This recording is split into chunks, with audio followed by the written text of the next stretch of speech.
Hey, what's going on, my friends? Welcome to my YouTube channel. My name is Victor, and today I'm going to share with you 3 things that you can do that will help you balance your spiritual growth, the shadow work that comes, as you know, when it decides to, with your everyday life. A lot of times we aren't given these perfect little breaks from our obligations in life in order to do the work. As you may have discovered, oftentimes they happen simultaneously. Sometimes, in fact, for me, a lot of the time, at the worst possible timing, or so it seems. And it's something that a lot of spiritual seekers find themselves having to go through.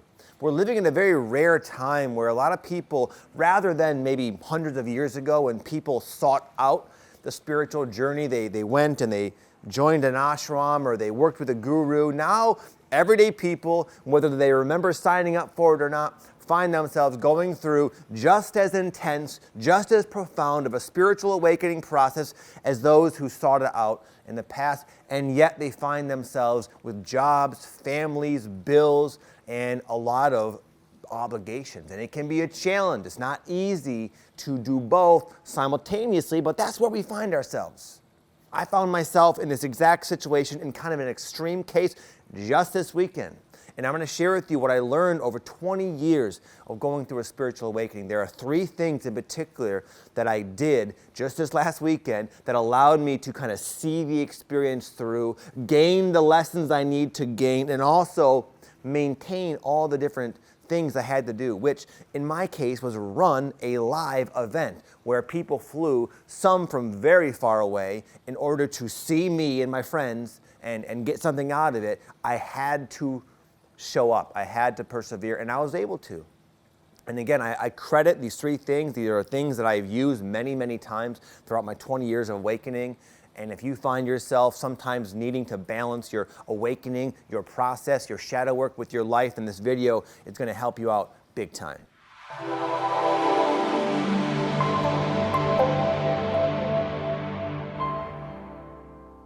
Number 1, to know there's a big difference between failure and defeat. You're not going to go through life and not make a mistake. You're not going to avoid failing in your life, no matter how safe of a line you choose to walk. But you never have to be defeated.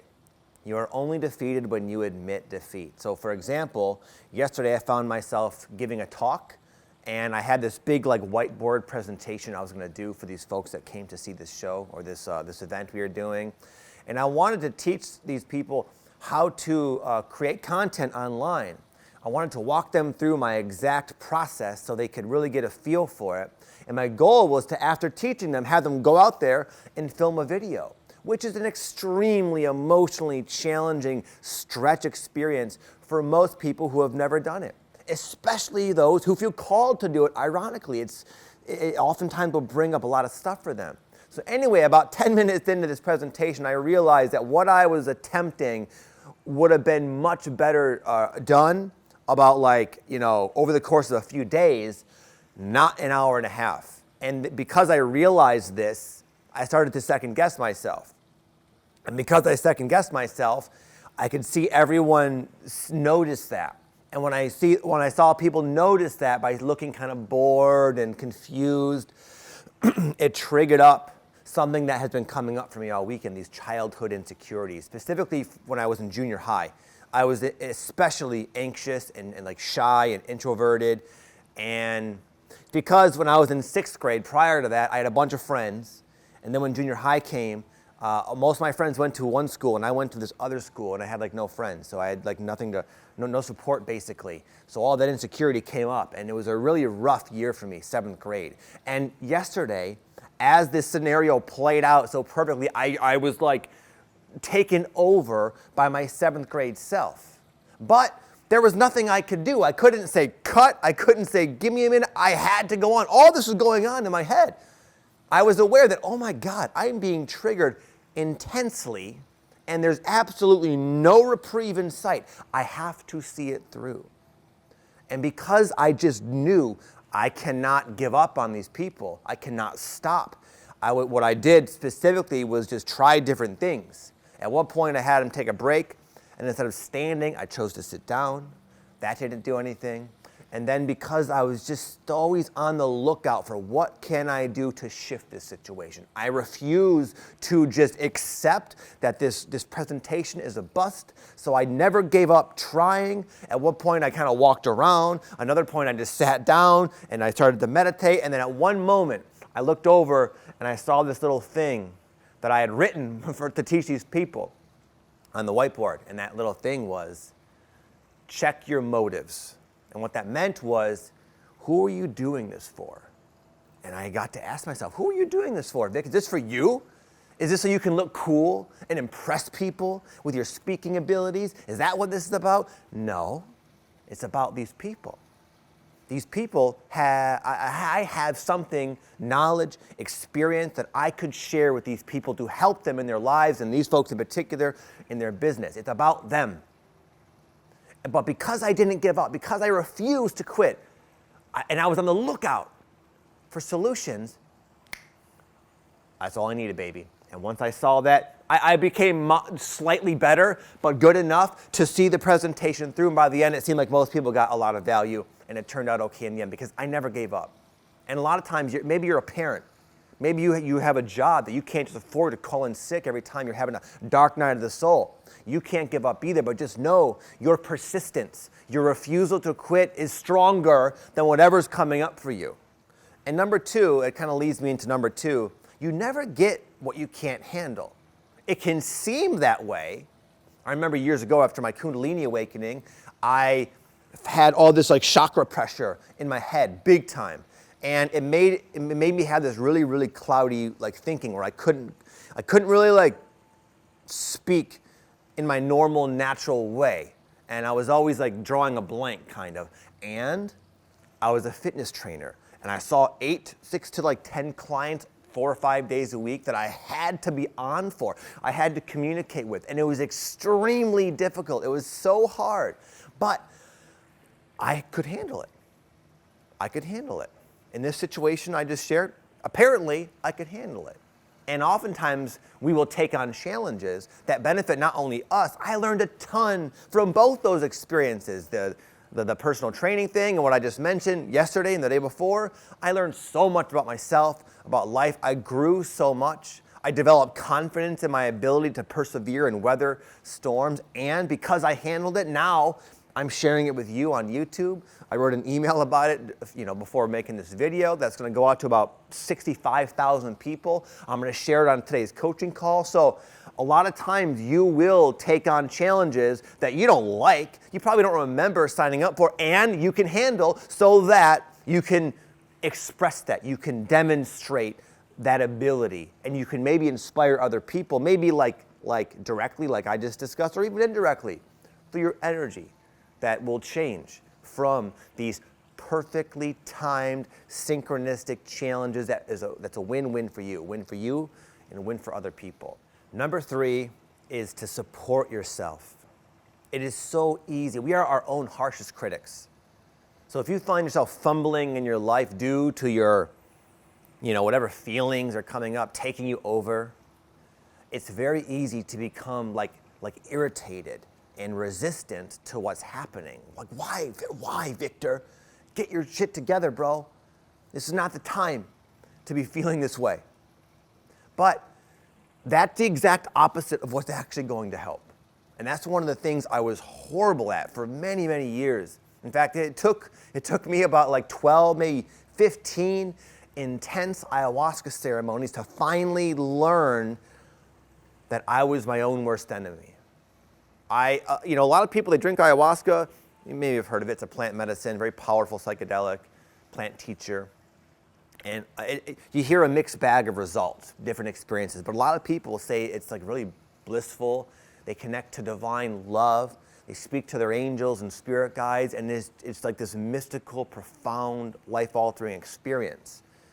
But for me, they have always been really, really hard, really, really challenging, almost aggressive is the way I would put it.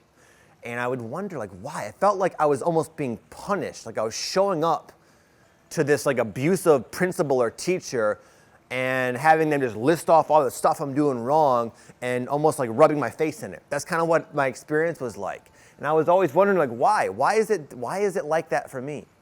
until I finally realized that the entire time, Miss Ayahuasca was literally just reflecting how I am towards myself. I beat myself up. I am my own harshest critic. I don't support myself at all. And she was reflecting that to me. And ever since then, I was like, holy cow, this is awful. I don't want to do this here in ceremony, and I don't want to do this in my life anymore. And I'm not perfect, but I've come leaps and bounds from learning that very valuable lesson. So now when things like this happen, when I'm choking on stage or something, I'm not getting angry with myself. I'm literally in my own head saying, you can do it. You got this, bro. Don't give up. I give myself like a conscious pep talk. You know, if we allow our mind just to kind of run away with itself, it's going to normally turn on us and become negative. I'm sure you've experienced that. This negative inner critic just lives in our head waiting for us to fall so it can jump on us. But we have the power with your conscious mind.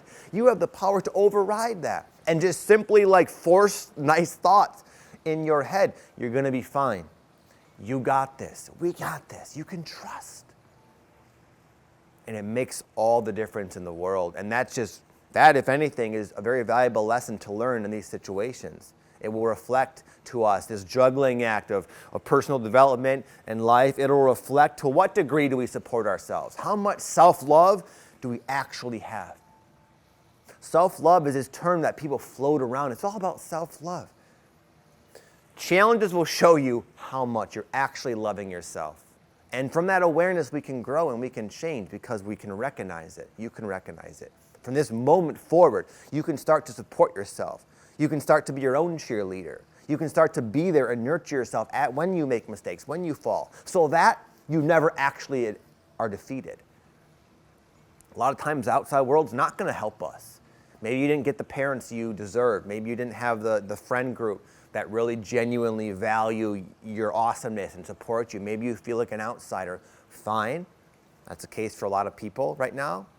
But there's one thing you can always do, and that is support yourself, my friend.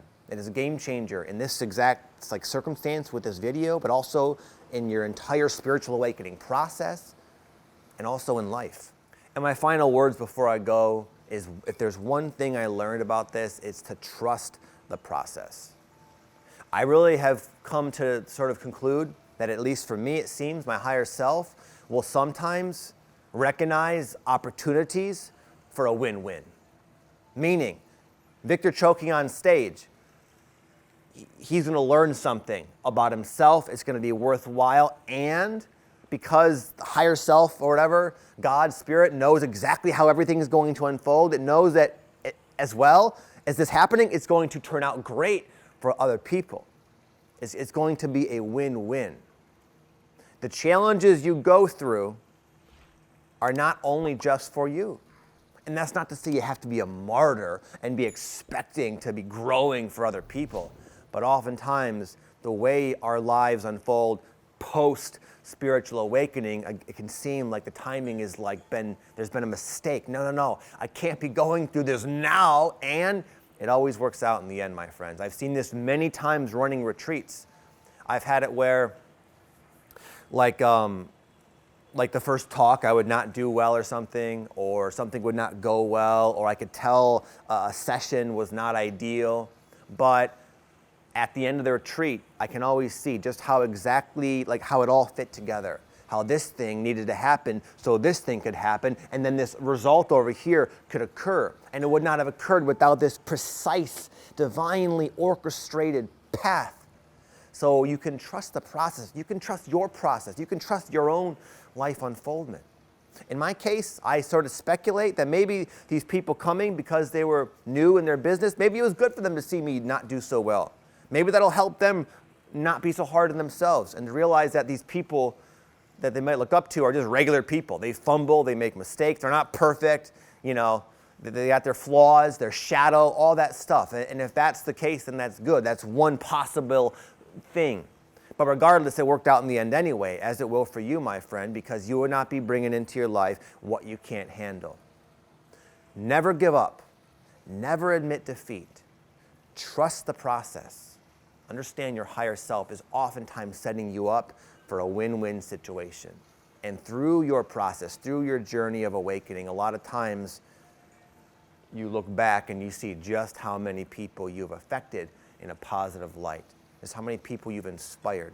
So many people just with the way you carry yourself, the way you treat people, the way you respond to people, the way you smile at people because you're in a blissed out mood randomly because of the growth you've created and the shadow you've released. You don't know this ripple effect, but eventually over time you will start to kind of notice it. You will start to see that your journey is not affecting just you, but this entire planet. So hang in there, my friends, and I hope this video can serve you on your journey. With that said, I'm out of here. It's getting super cold here in Austin. Have an amazing day. Much love. Peace.